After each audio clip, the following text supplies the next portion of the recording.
Okay, folks, we are going to get started with the last piece of the morning. I hope you're rested. Just a little tip in this room as you come back for worship nights after a lot of hot days. The air conditioning runs along the sides, so, find those wall seats for worship. Get here early. That's right. That's why I stand right. That's right. So I have the pleasure of introducing Reverend Dr. Starsky Wilson, who's the CEO and president of Children's Defense Fund. He's going to share a little bit about what is a theology of child well-being, which is what we're all up to. One of the things I know, at least some of the students that we're working with, is we're constructing this together. There's a group of researchers, a group of faculty in the room who are writing and thinking about this, but see this as an invitation to kind of get some grounding around where the conversation is, what we're trying to design, develop, and invite you into that work. So as you write, as you think, if this kind of captures your imagination, hit us up after. We'd love to include you in that work. Cool? All right, so if you can bring your hands together, welcome Starsky Wilson.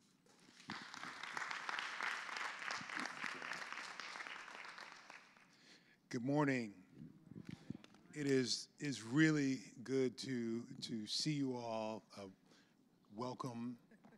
No, you're fine. You're fine. I'm sure I'm not the first to say it, but I should. Welcome home. I am grateful that you are here, that you're engaged in this study, this reflection, this wrestling with what God is calling us to in this moment, and to be here at this unique time for us at Children's Defense Fund. Number one, a time when we are still basking in celebration of service of 2 generations of America's children, honoring our 50th anniversary last year. And it's 50 years, so we're going to celebrate it for a couple of years. You know what I'm saying? That's how you do that, right? And also you are here as we mark 30 years of gathering on these sacred grounds. I'll say a bit more about it this afternoon, but one of the things you'll hear Dr. Edelman's voice as well, talking about why this space matters, and it matters because of what you are doing. The opportunity to get away from, to escape, if you will, the realities, and they are still realities, and the challenges of our world and its pace in order to be able to connect with God and one another, to experience joy, and to engage in practice of the behaviors that we desire to see in our communities. And that space was really in a March 11th, 1994 epistle to supporters of CDF from Ms. Edelman. That was really a hope, a vision, and articulation of the vocation of this space where you find yourselves. And so thank you for giving that vision and vocation life in the wrestling that you're doing here. Patrick asked me to say a few words as I give thanks to this faculty, who many of whom welcomed me to the farm for the first time in 2015. I want to thank them, and I want to do my assignment. So my assignment is to talk about what we're up to with these theologies of child well-being and articulation and the work around it, and how it is informed by that which we have inherited. And so it's important for us to name in this space that this is the Institute for Child Advocacy Ministry. It has been a gathering here since 1995. It is named for Dr. Samuel DeWitt Proctor, who was the first pastor in residence for those first few years of the convening, who was a pastor in Public Square, deeply committed to education, formation, and practice, particularly investment in young people and the gathering of people of faith for impact in the social world, if you will, a Black social gospelist, if there ever was one. And of course, Reverend Dr. Prathia Hall, who, in the similar spirit, organizer with SNCC, organized first campaigns with SNCC, last campaigns with CDF, and the Black Community Crusade for Children as the co-chair of the Black Church Initiative, really began to on the grounds of and within this rooted tradition coming out of the Black freedom struggle, but very much as Black social gospel advocates, began to stir and plant in their early teaching, preaching, and sharing in this space the seeds of what we have nurtured as a child advocacy ministry. That is rooted and seasoned with the voice of Dr. Harry Wright in that very first year sermon from the Great Preacher series about what God can do with a little boy's lunch. Deeply informed by his teaching for years at Bishop College and his preaching at Cornerstone Baptist Church. And so those are early beginnings, and so Black social gospel is a critical input to what we have inherited.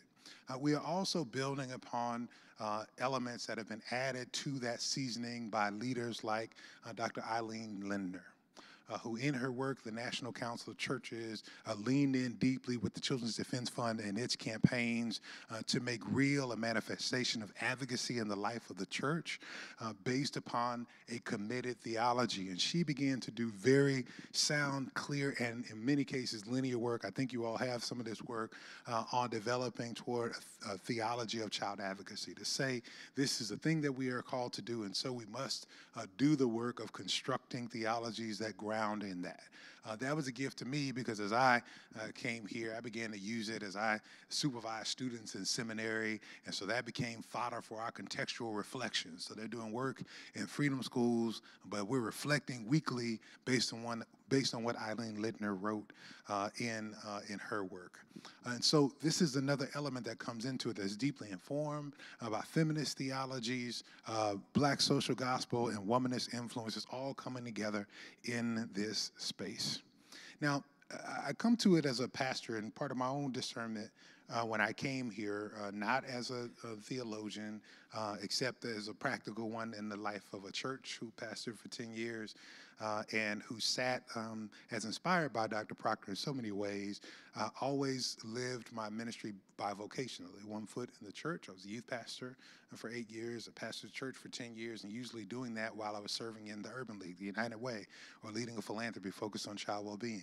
And so that kind of bivocationality, that foot in both worlds, helped me to kind of sense that there's this element, this 30 years of faith-related work CDF had been doing ought to be impacted by the fact that I was trained as a pastor. Now, let's be clear. Man Wright Edelman is a preacher and a pastor in many ways, a public theologian. I'm so glad, I think it was last year, not the year before, I met a gentleman who was doing his PhD work on the public theology of Marion Wright Edelman, right? So that work needs to continue to happen. And my sense was that, okay, Starsky, a pastor, there's something ought to be different about this. I began to wrestle with this idea and this concept of child advocacy ministry in this way. Number one, my sense, in my limited sense, I'm closed my eyes so the theologians in the room don't look at me crazy. My pastoral theology has to do with the fact that we have framed ministry as things that people ought to do, largely leaning on this concept of discipleship. There's things that people ought to do for their development and sometimes for the world, but it's really more about what people ought to do. And I always made this distinction between discipleship and Christianity, because Christianity was so focused on what people ought to think and say. I know it's much more than that, but that's the way I got it. I'm just saying the way that I got it, right? I was one of them accept, believe, and confess raised Christians. You know, if you say these things, then you all right. Check, check, check. Discipleship has to do with how you actually live the thing out is after you accept, believe, and confess, and there's nothing you could do over here that impacts what happens over here. Y'all heard any of this? Okay, I just want to make sure I wasn't the only one. I was blame my mama. She on the grounds. I said that she raised me wrong. But if ministry is really about what we do, what I found as a pastor is that we often tell people they should do things in the name of ministry or the name of discipleship without preparing and grounding and really steeping them in why they are doing it. And so it looks like a side hustle. Like child advocacy ministry, where do we put that? Do we put that with our social justice ministry, or do we put that with our children's ministry? Do we put that with Christian education? No, it's a different thing. But part of that had to do with the fact that we had not excavated effectively with people and invited people to excavate effectively themselves what the scriptures, the traditions had to say about children first. What does it have to, not about what you are called to do. It is not a subset of social justice ministry. And so we come here and we talk about beloved community, we do social justice, and we think that's going to lead people to kids. Nope. Because we've been ignoring children in conservative and progressive circles all over the church all our lives. Some of us just don't give them a vote when it comes time to call the next pastor. Some of us give them a cute moment with an underdeveloped theology in the sermon, as if they can't understand it, then walk them out to another room. Like they can't understand the sermon when most of their parents are not given enough time to understand the sermon either. And sometimes the pastor didn't put more time into the sermon, him or herself. But if we begin with taking the same tools, not just in a broad social justice frame, but to say, what is our theological anthropology of this child? I was with another group earlier, and I stumbled into asking this. I said, when does God start caring about a soul? At what age? All right, we act as if there is, like, this age of accountability, everything triggers, right? But what does it mean to be a human child? What do we think about that? What does God have to say about that? What are the things that are wrapped up in that? How do we take seriously? If we take seriously that there are 74 million whole human souls under the age of 18 in America, then how do we take their voices as seriously as we take those that are over 18? What does it say about agency? What do we believe about human agency, and when does that begin to apply to a child, right? These kinds of questions become the questions that we begin to plant and seed as questions around the theology of child well-being. If I had to make a difference, it's one of the things that Patrick put in a note, like what is the difference between the child advocacy ministry and theology of child advocacy ministry and theology of child well-being? I think it's not that they're two sides of one coin. As I've named before, I think one builds upon the other. It's just about what we were given. We have been given, we have inherited a theology of child advocacy ministry, at least an approach by Eileen Lindner that we all continue to wrestle with.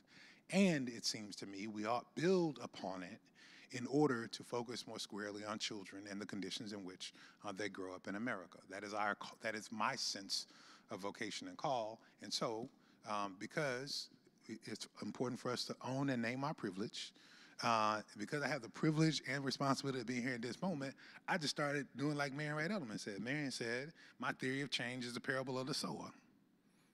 And so we began to plant seeds in different places and say, what if we did this over here? What if we gathered together some congregations and talked to pastors and taught them about the theories of child well-being in the context of social work, and exposed them to articles and scholarship related to the taxonomies of child well-being, and then we gave them space to theologize. What if we asked young people, who is God? We did this. So we just released this week, and there's a workshop on it, our resource for the National Observance of Children's Sabbaths. And one answer is that God is a big rainbow lizard. We ask children, who is God to them? What does it mean to create space for young people to theologize themselves? What does it mean to wrestle with these questions in a different kind of way? And what does it mean to take it seriously, to apply to our ministries, to our polity and the like? I'm sorry, this isn't very sophisticated or linear. So we began to kind of develop in those ways. And there are a few things that we've begun to name. As we've spent time with pastors over the course of the last couple of years, as we've spent time with partners in the context of theology, lifting up questions in these different ways. Number one, that there are texts that we will need to wrestle with in new and different ways.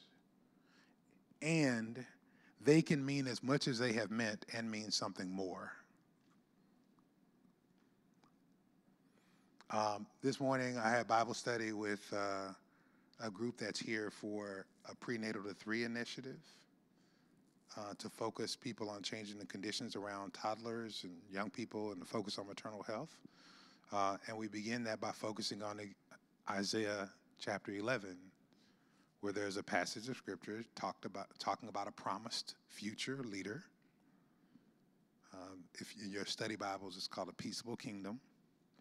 And I grew up in Dallas, Texas, in a deeply, largely conservative, I wouldn't have said that, because we, where Raphael said we have a divided mind in the black church, where I didn't know the answers to all the questions, but I knew, Doc, that if I said Jesus, I had a 50-50 shot.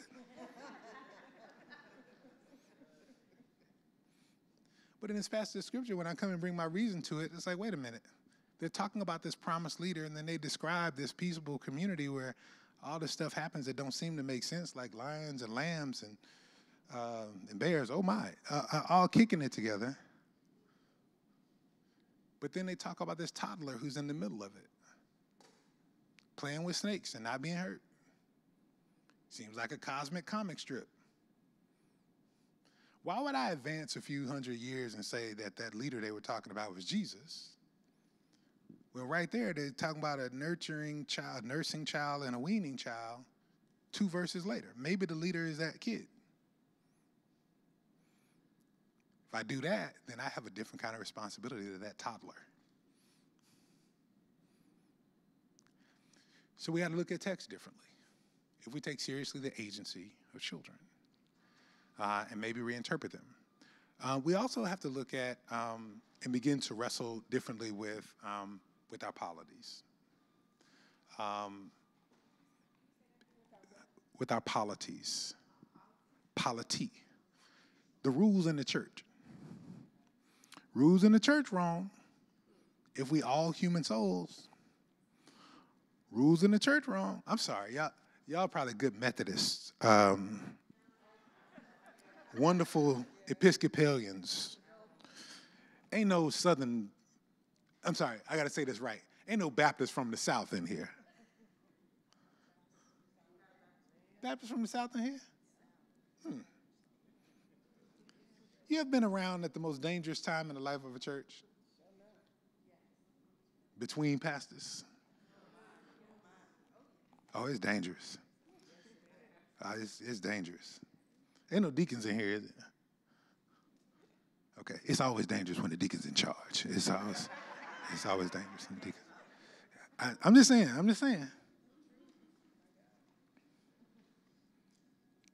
I ain't never been around a Baptist church that allowed a 6-year-old to vote on the next pastor.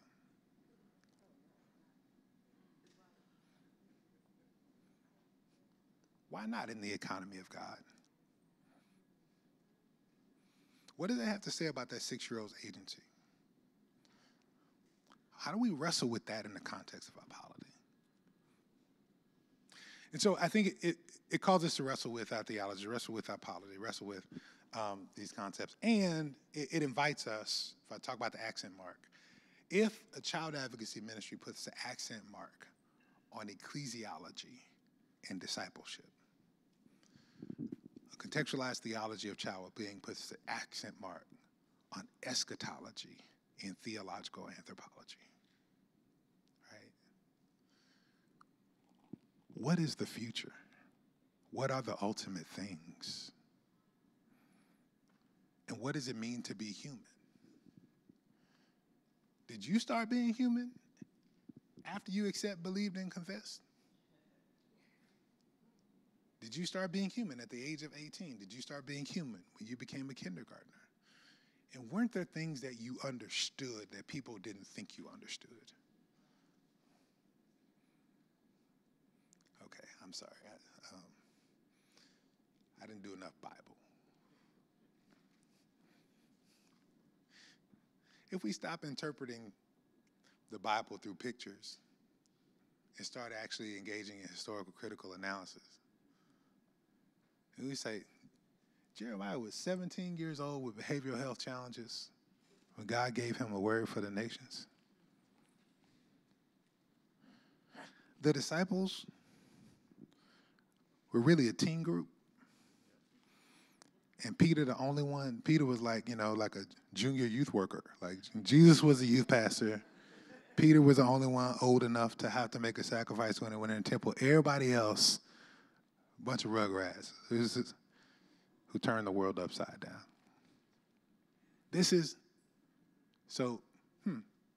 So if that's right, Dr. Reggie, if that's right, then we don't need a children's movement in the church. The church is a children's movement. And maybe it's about restoration and return. So that's part of what we're up to. I don't know if this is what Patrick wanted me to do, but I'll at least stop in time that I can respond to appropriate questions that can give people what they actually need. And I'll share slides that are much more linear than what I just did. So thoughts, questions, suggestions, concerns, whole disagreements with things that I said. There's room for all of that. Yeah. Yes. I do my best Donahue impersonation. If you laughed at that, you aged yourself, just for the record. I do that for that reason. I was like, let me test the room. Let me say Donahue. Thank you. Sorry. The same here. I was just thinking back to when I was in 5th grade, and my teachers were having a discussion, and the teachers were talking about becoming more mature. And I sort of mouthed off and said, I'm an adult. And to this day, I regret saying that. And so I guess my question is, in your mind, what makes a child different from an adult, and how do we become more childlike? And so, yeah, that's. Ooh. So you this may not surprise you, but I'm biased. Some of the distinctions have to do, oh man, I wish I knew this quote better. Pastor Emma, you probably know this. There's this quote from Bell Hooks that talks about how children are wonderful critical thinkers until we work it out of them. So I think there's this kind of remarkable capacity for expression that is unadulterated and unencumbered, that we begin to socialize out of children. I think that's one of the most significant differences. I think there is a unique sensitivity to the world that I see in children. Like I don't want to make of children idols, but I do think I have seen in the experience of my own children a unique sensitivity to the realities of the world, the human condition, that I think are remarkable. And I want to own two things about stage development. Number one, I want to lift up this work from Ramesh Raghavan that says that theories of child well-being affirm that childhood is a stage of life and development to be affirmed and appreciated in and of itself. That it is more than a staging ground for adulthood. Right? So I want to name that. The other thing I want to name historically for us, and I wish I had a direct scholarship note on this, so but y'all can check me on it. It's right. I just don't have a name. That adolescence is a relatively recent construction of the last 70 years. Okay? So this kind of stage development, what's the difference? I thought about stages and what comes in between adolescence. And why do we create adolescence? Anybody want to take a few shots at this? I'm sorry? Way to say, oh, this is the teen section in the store. This is this, store is this, is that. See, outside the church, just like Jesus is a good answer half the time in the church I grew up in, capitalism is a good answer in America. Half the time, you got a 50% chance of being right. Not exactly the one, but I want to give Kristen Henning, read her work on the rage of innocence, and she's got a section on this. So her primary scholarship is on this, but she's got a good section on this. I didn't want to leave y'all without a footnote on this. Yes, someone over here. I was going to say racism in terms of creating this stage for, I wish I knew a better way to say this, for white kids to mess up before they had to be responsible. Ding, ding, ding, ding, ding. This is it. What she argues is that we created it. Kristen Henning is a legal scholar. That we created this context, this buffer zone of adolescence in order to allow privileged, white, largely boys to make mistakes and not pay the consequences for them in the legal system. And we have not expanded or redounded that same privilege to black or brown children. Right? And so this is a critical piece in the legal context. So I just want to name these stages so that I can say they're largely artificial social constructions. And we see it very clearly with the legal sense, that it's a social construction. And so when we say you can vote after confirmation, largely artificial social construction. I'm saying we ought to wrestle with some of this stuff. I ain't saying I'm right. I'm gonna be wrong on a lot of stuff, but I'm gonna be loud and convincingly wrong, right? Now let's. Yeah. I think it's for power and control. It's how to stratify, keep people out. Yeah, it is, and it's also grounded in some of the sociology is this. So another work that grounds a lot of what we do is a work of Adam Ben-Ferrado. He released a book last year. It's two really great books, but he's a legal scholar at Drexel University, and last year's book was called A Minor Revolution. The book was largely about children's rights. And one of the things he frames for us is that when I was in middle school, I say that to tell people I didn't have nothing to do with it. One of the things that was happening was we were arguing over the UN Convention on the Rights of the Child. Global conversation, and what we did in the West and what we did specifically in the US, even though we wasn't gonna sign the thing, we decided we wanted to change the thing. And so what we argued for is a position that undermined the three-legged stool of global children's rights. Three-legged stool of global children's rights: protection, young people ought to be shielded from things that will harm them. Provision, young people ought to have the things they need to develop and thrive. And participation, young people deserve appropriate voice in things that impact them. What we did in the West, largely and in the US, is we fought hard against the participation plank of the global children's rights affirmation of the rights of the child. And we engaged in, I gotta be careful about my language. We engaged in a manner of replacing young people's interests with parents' interests, as if they were the same, okay? Now, the challenge, we don't see the challenge in that.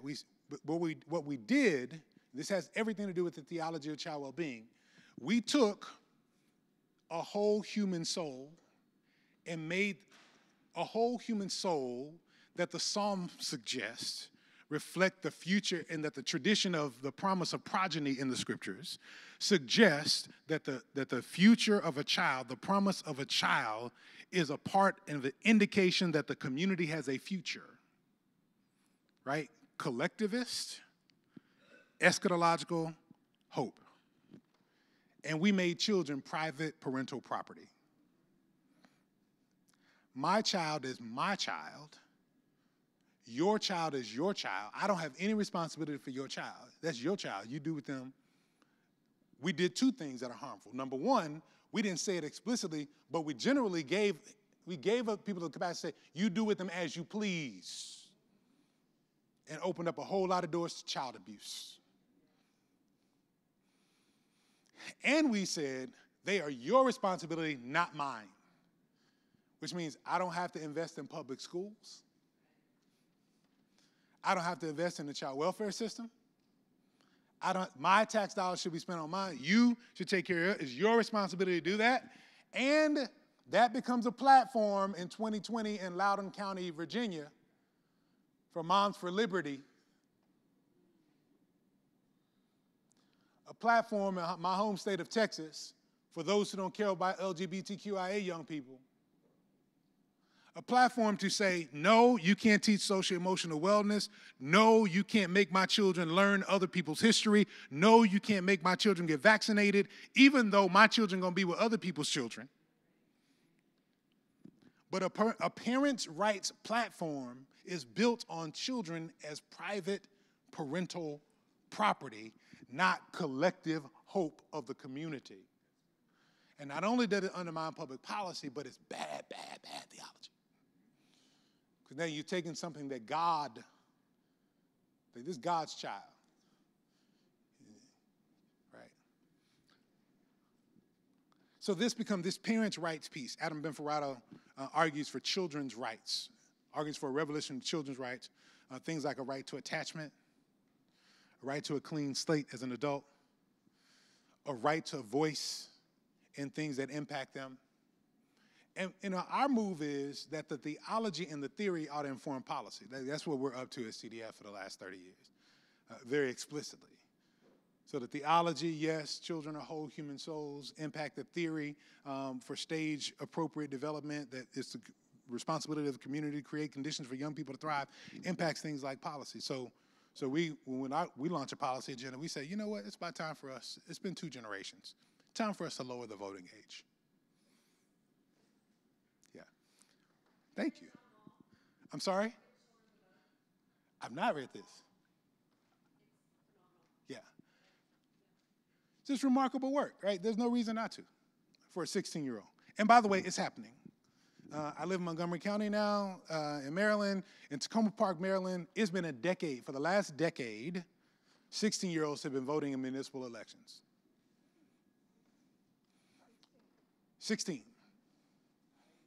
Not 18, 16. Tell me what's the difference. I got a 19, on the shuttle on the way here right now, I got a 19-year-old and a 16-year-old. Grew up in the same house. I trust both of them with the vote. But I'm gonna push it even further. Earlier this year, in February, Newark, New Jersey, the largest expansion of youth vote in history since we expanded it since we expanded it 2 generations ago, which, by the way, made it possible for Shirley Chisholm to make a credible run at the presidency. She ran on youth vote. It remarkably democratizes the electorate. And in Tacoma Park, Maryland, when young people got the vote, 16-year-olds voted at a higher rate than anybody else in the population, 16 and 17-year-olds. Newark, New Jersey expansion went just 16-year-olds only get to vote in school board elections. Why not in school board elections? Why not in school board elections? It's an equity issue. I think it's an equity issue that they don't get to vote in school board elections. And for the record, it's not just because I think my 16-year-old should vote. But this is the thing. This is the math in my house. I'm going to be done on this part. This is the math, Reggie. Reggie knows that I'm a city kid, and I'm adjusting right now over the last few years to the greatest difficulty in my social identity. I've grown up as a city kid. I live in urban communities, and now I'm a suburban dad. It's messing with my head. I literally, Patrick, I live on a cul-de-sac, bro. I live on a cul-de-sac. Like yeah, I'm sorry. Okay, stay with me, I'm going somewhere. On my cul-de-sac, next door, it's Quo family, and Stephen grew up in the neighborhood, went to the high school, came back, bought a house in the neighborhood, and he's raising his family. Stephen and his wife have 2 great young boys who right now are 3 and an old 4, like he's about to be 5. About to head into kindergarten, okay? That's 2 of them right there. On the other side of the Ipsworth family, there are 2 parents and 2 young daughters. They play with my daughter, they have fun. I was having this conversation last year because I was reading Adam's book, and I was talking to my 19-year-old who's still at the house at the time, and we were talking about this youth vote thing. And I was like, look, this is the thing. In my house, there's 2 votes for the school board. And in the Ipsworth's house, there's 2 votes for the school board. In the Quo's house, there's 2 votes for the school board. But the Quo's ain't got no kids in the public schools. I got 4 kids in the public schools, and the Ipsworth's got 2 kids in the public school. But by virtue of only giving the vote to the parents in the house, they have undermined the voice of the 4 black children and the black people in my house. Because we don't, oh, y'all didn't like that. It's just my cul-de-sac. 74 million people voted for the losing candidate in the last presidential election. And that was more than had ever voted for a presidential candidate except for the winning candidate in the last election. And there's 74 million young people under the age of 18 in America. And if they had a placeholder vote, everybody wants to be the swing vote. Everybody wants to be the swing vote. But if they had a placeholder vote, especially since I've been doing these listening sessions, Patrick, I was telling them, ain't nobody in these elections talking about the stuff these mamas and big mamas and abuelitas talk about. Nobody. And so part of this is about reframing for us, right? The theology informs the theory, and for us, it pushes the policy. Why are we, a multi-issue child advocacy organization, engaged in this kind of work?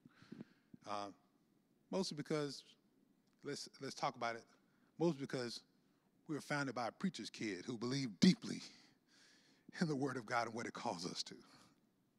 But also because this thing makes sense. And we believe that we create conditions as a community through our policy, and that ought to begin in many ways through our theology. Yes, sir. Just real quick, you dropped the nugget about the disciples being teenagers. But can you expound on that just a little, given that all of our pictures of the Last Supper is Jesus surrounded by old men,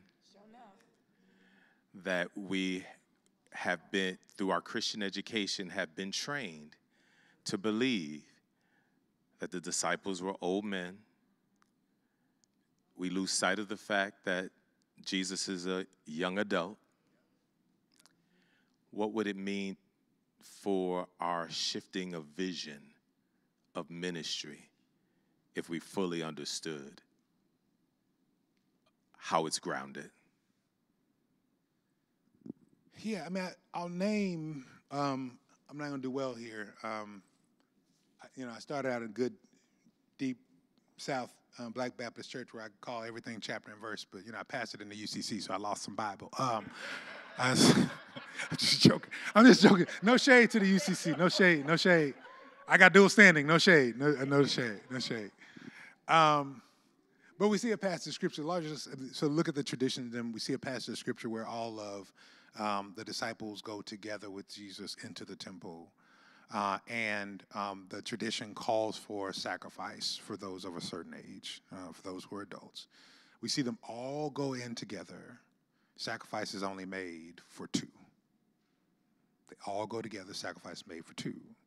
We understand Peter to be of age, but Peter is married and all this, right? So we see this as Peter and Jesus. Sacrifice made for them. All the disciples go in. So this is one of the traditions on which we ground this.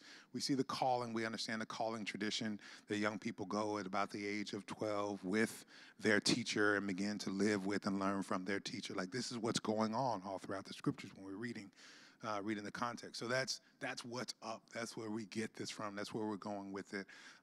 And what it calls for then is for us I think from an implication standpoint, you asked me about implications. It calls us to at least ask the questions of how we got to either the adultism or the adultification of the disciples. And maybe our adultism led us to the adultification of the disciples, right? Maybe our tradition, maybe there's something that comes along with the institutionalized church or the institutionalization of charisms as we begin to set aside elders and pastors in order to hold forth the gifts that have been spread abroad in order to kind of set up succession, right? But it's important for us to name those things and tease them out of our ecclesiologies and say, what does the theology say and what do we set up for practical purposes, right? And there may be some things we need to come back to practically. I'm just saying, let's do the theological work and then ask whether the circumstances call for the same practical realities as before.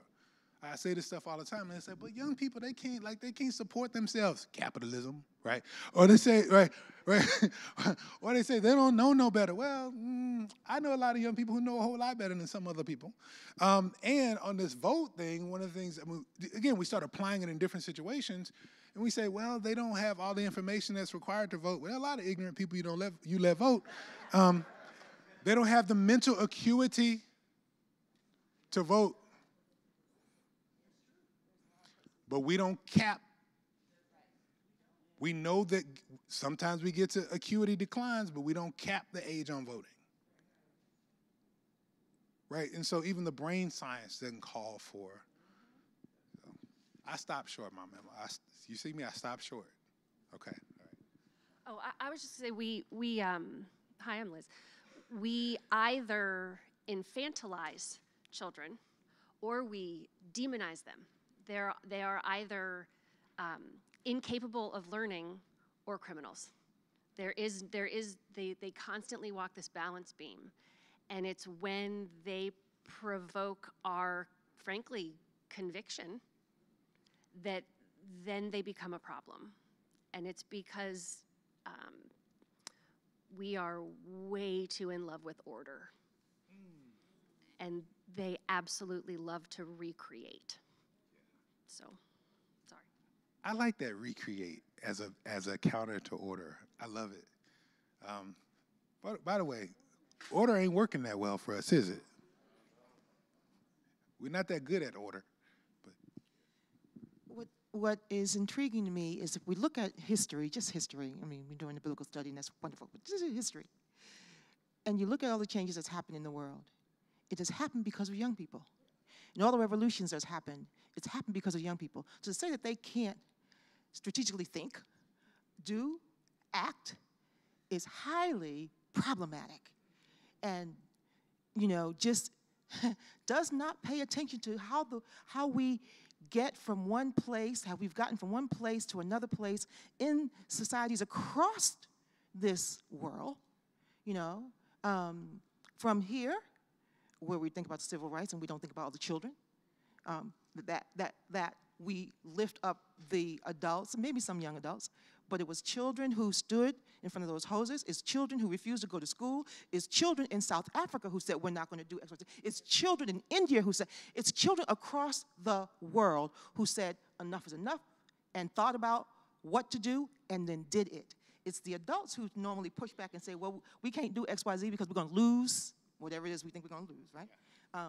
And how we have lost sense of that is mind-boggling.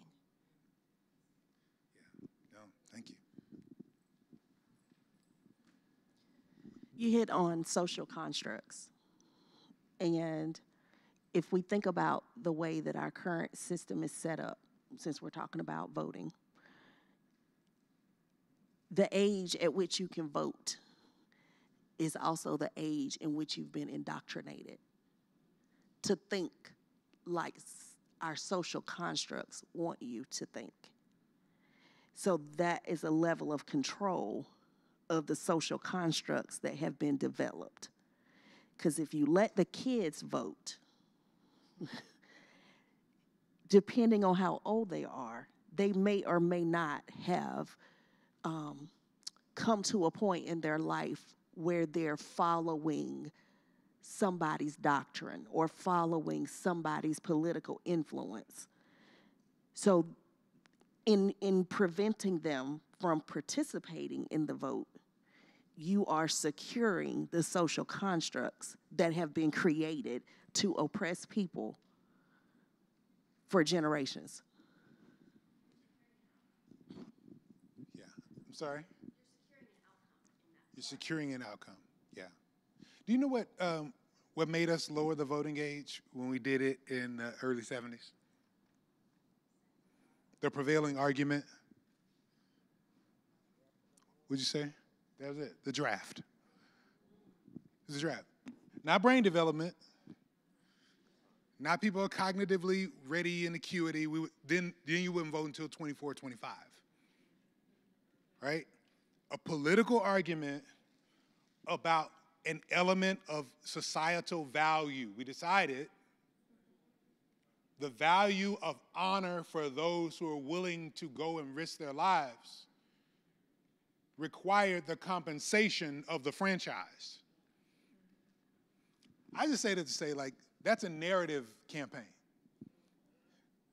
People of faith can make another narrative campaign based upon values, right? If our Lord decided that the entire project of the kingdom of heaven will be placed upon his walk with children, his walk with teenagers, in order to get to bless and touch children. That's what he said. Suffer the children to come unto me and forbid them not, for of such is the kingdom of heaven. If you do not enter as a little child, then you cannot enter in. He said, I came here for them. Sound like a moral argument of people of faith to make the young people ought to have more voice. And, right?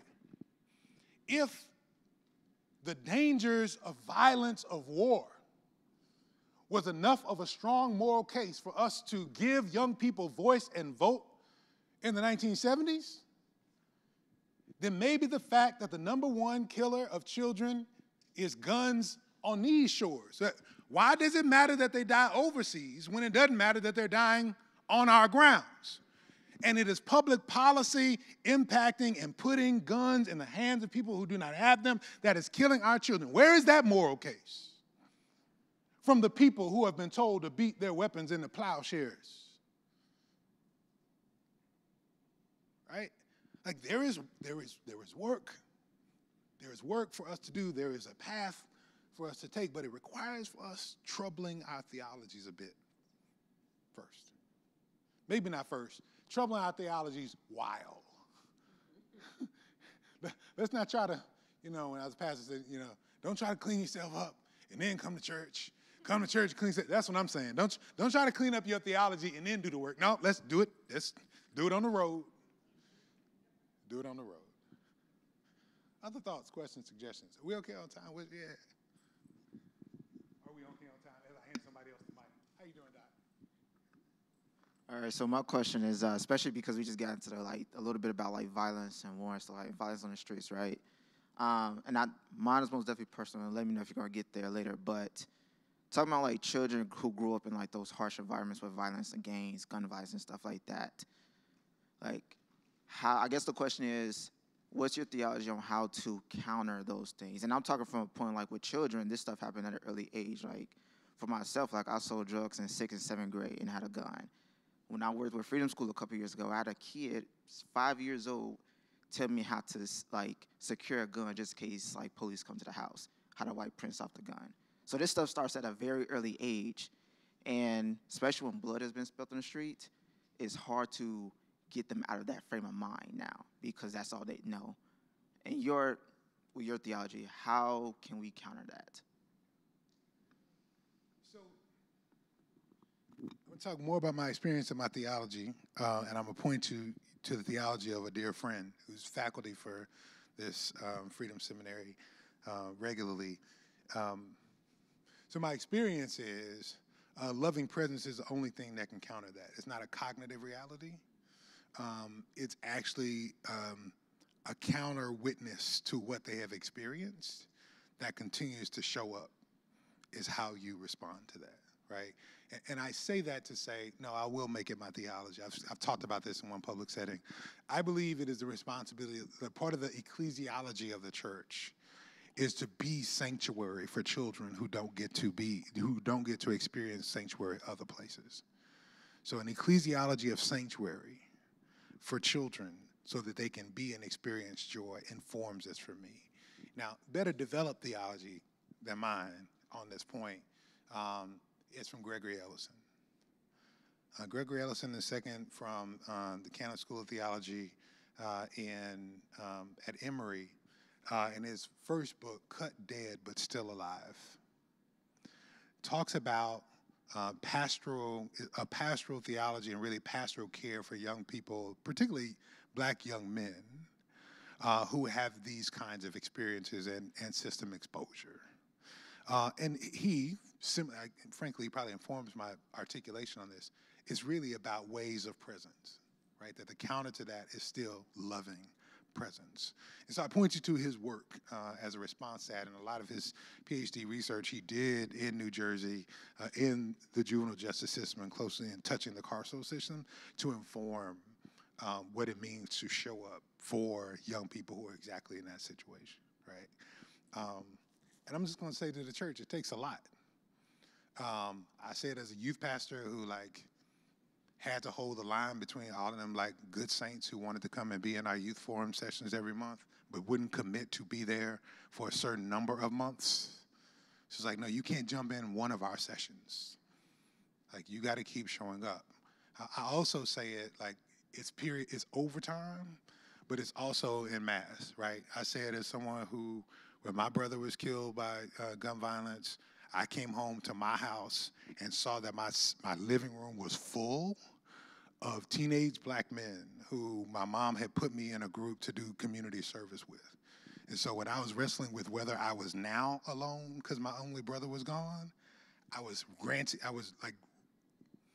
compelled and visited with a witness that I've got brothers, right? And so it's not just an adult. I know we say, and it's still the case, that a caring adult in the life of a child is transformational. And I'm just saying, like, number one, relationship has to be sustained over time, and that over time, a witness begins to overtake some of the challenges of the traumas. And I'm also saying in mass, like, this is the responsibility. This is why the collective community and the life of the church matters. The mass mattered when I was at my deepest moment, right? So it's like, yes, I lost a brother, and I am not without brothers. I think these are the things that matter, right? Yeah. Yes. Patrick, tell me when to stop, man. Okay, all right. Just to respond to your question, and also to sort of piggyback off of the Gregory Ellis work, I'm currently doing research on higher ed and prison programs in Louisiana, as well as,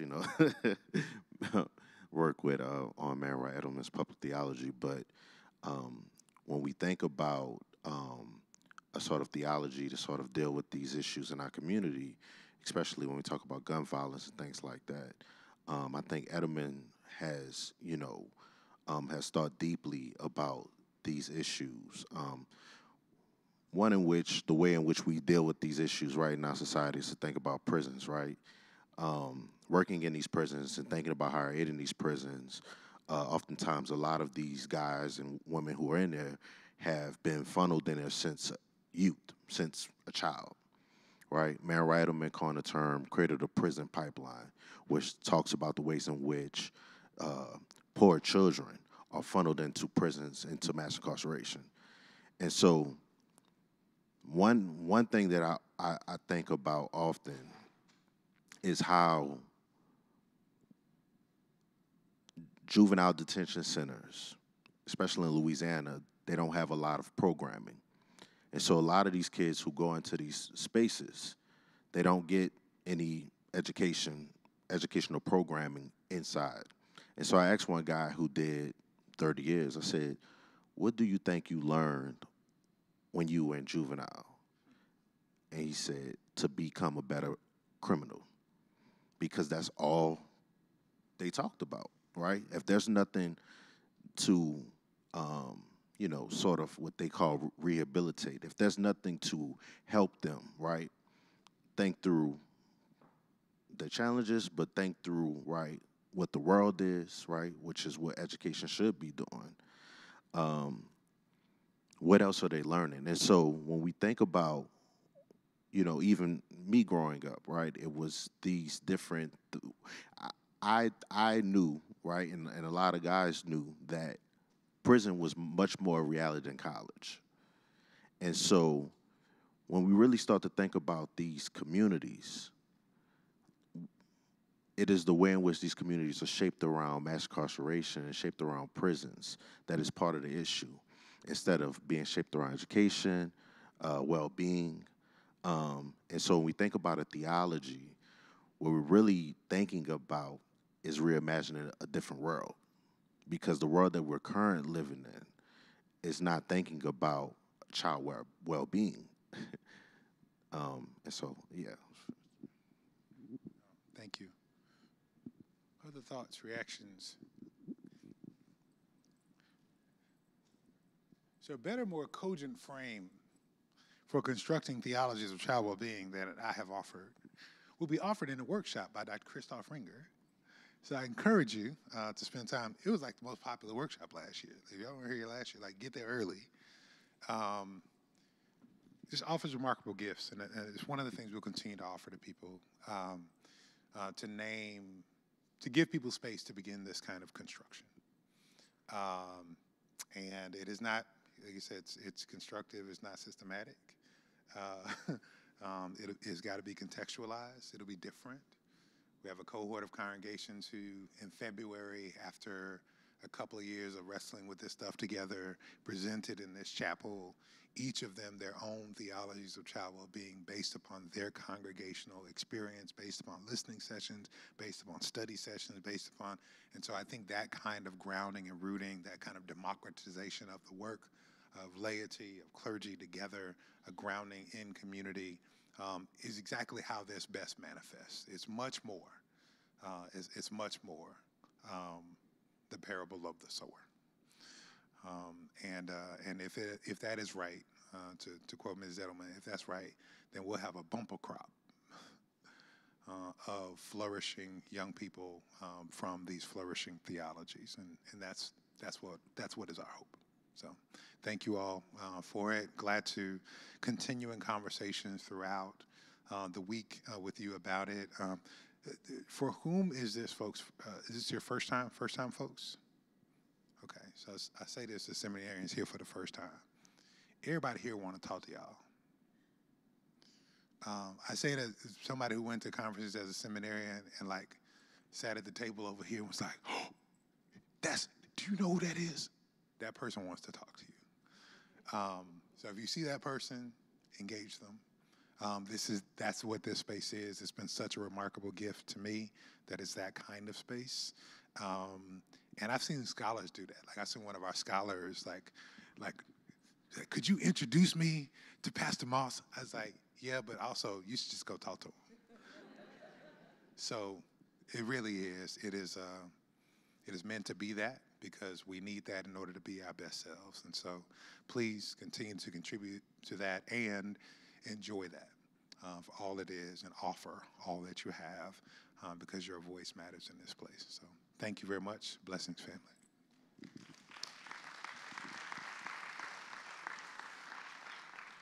Thank you, Dr. Starsky. And we're going to continue this conversation. As Dr. Starsky said, don't shy away from the conversation.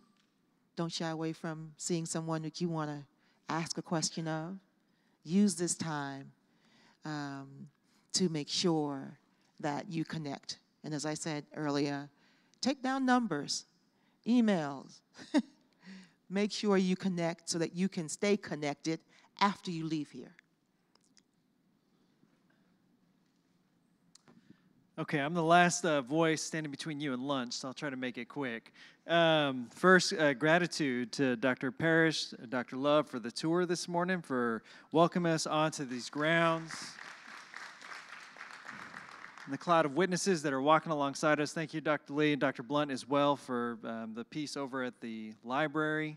Dr. Wilson, thank you for a theology of child well-being. This is a great grounding for this moment, and knowing that there's so many new folks here on the farm, we're glad. A couple housekeepers, if you don't have the app or you need to find a friend that does, that's where all the workshop information is. That's where the bus schedule is. You can find some of that information around, but as we talk about workshops, where you're going to go, that's where all of that lives, who the speakers are, who you want to know. Make sure to get access to the app. If you don't, find me in a break, and I'll be happy to show you around on the app. What we have left for today is you have lunch right now.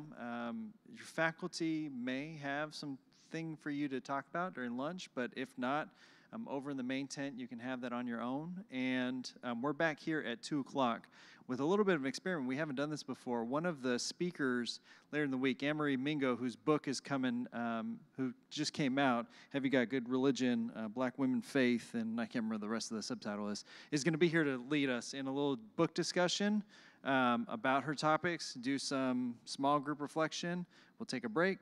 We'll have small group reflection on the books in the syllabus. So that's kind of for the rest of the day in this space where air conditioning exists. Cool?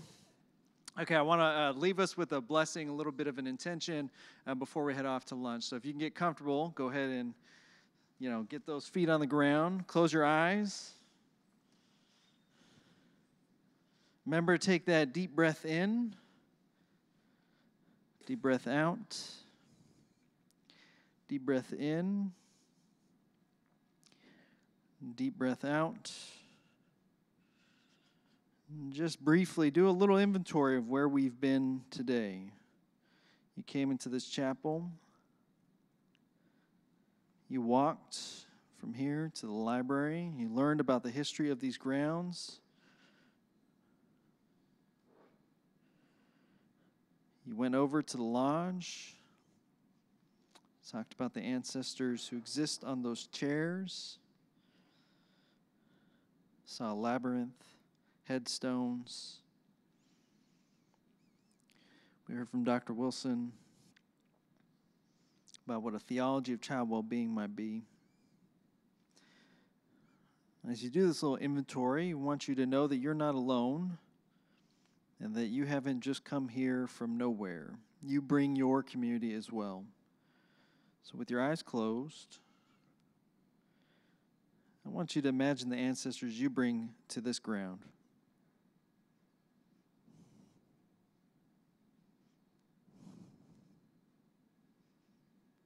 Who are the people, the loved ones, the community that you bring to this space? In your imagination, mind's eye, just take a look around, see who they are. Notice who would love being here with you.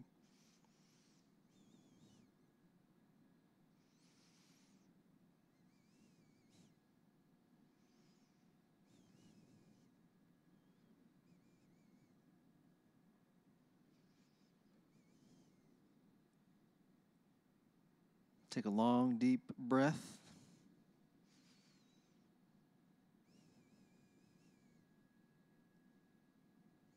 Open your eyes when you're ready.